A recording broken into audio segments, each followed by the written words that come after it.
In this program, we'll show you how to install your Firestone Ride-Rite Air Command F3 air compressor kit. Prior to installation, complete the installation of your Ride-Rite air springs. And be sure to review all the instructions that came with your Air Command F3 before beginning. In this video, we will be using a no-drill air accessory mounting kit, sold separately, to mount the compressor to the vehicle frame. Before doing any work, remove the negative battery cable.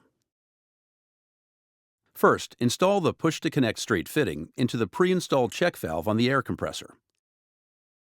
Tighten to engage at least 2 thread locks of the orange thread sealant, but don't over-tighten the fitting.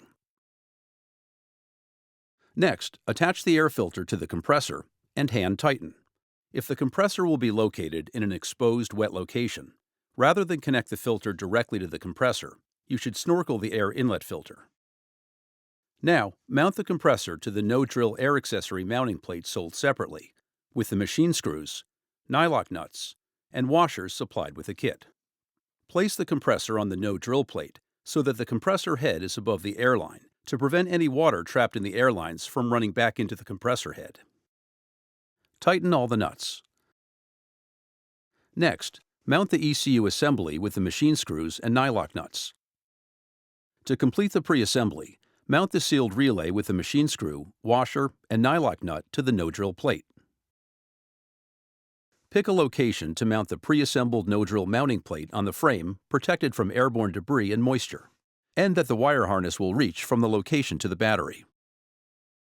Install the frame brackets to the frame using the bell clamps provided with the no-drill air accessory mounting plate kit. Just hand tighten the nuts for now. You'll tighten them completely once the pre-assembled no-drill mounting plate is installed. Mount the pre-assembly to the frame brackets using the nuts provided. Adjust the frame brackets as needed to align the holes in the no-drill mounting plate. Place the pre-assembled no-drill plate so that the compressor head is above the airline to prevent any water trapped in the airlines from running back into the compressor head. Securely tighten the nuts on the frame brackets.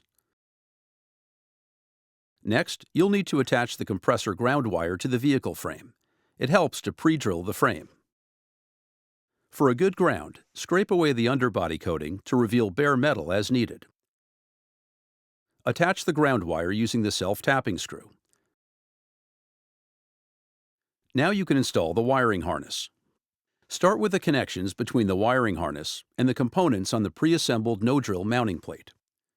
First, connect the sealed relay. Then, the positive red connection on the compressor. If the connection will be exposed to water, seal the connection with RTV silicone sealant for additional protection. And lastly, connect the ECU connector. Once you've made all the connections, gather up the excess wire and secure it with the provided nylon ties. Do not cut out any excess wire in the harness. Doing so can cause problems and may void your warranty. Pass the wire harness into the engine compartment. Be sure to route the harness to avoid any sharp edges or hot areas. Gather any excess harness and secure the wire harness to the vehicle with the nylon ties. Start the harness's electrical connection to the vehicle with the included fuse tap. Refer to the ignition fuse tap instructions in the installation guide for complete details. Check your vehicle's owner's manual to determine a safe and suitable ignition fuse port to use. Use a multimeter to verify that the port's voltage is between 11.8 volts and 15 volts DC when the ignition is on, and 0 volts when it is off. It is important to identify the hot side of the fuse port. Refer to the user manual for how to identify the hot and load sides of the fuse. Crimp the included fuse tap to the yellow lead in the wiring harness.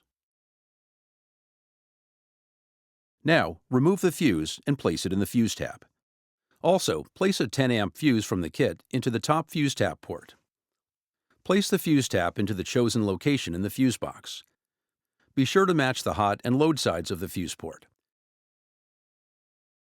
Connect the red wire on the harness to the positive battery terminal.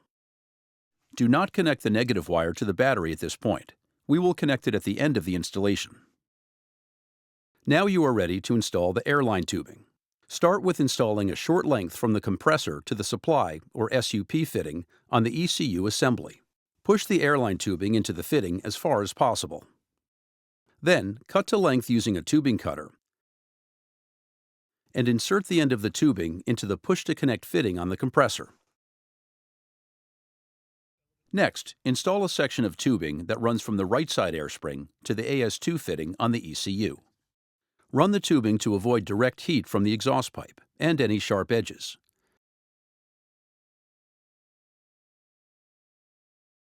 Cut the tubing to length using a tubing cutter. Be sure to push the airline tubing into the fitting as far as possible.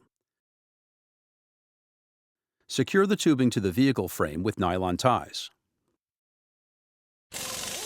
If your installation does require the airline to run near heat or past rough or sharp edges, place the thermal sleeve included in your kit over the tubing to protect it.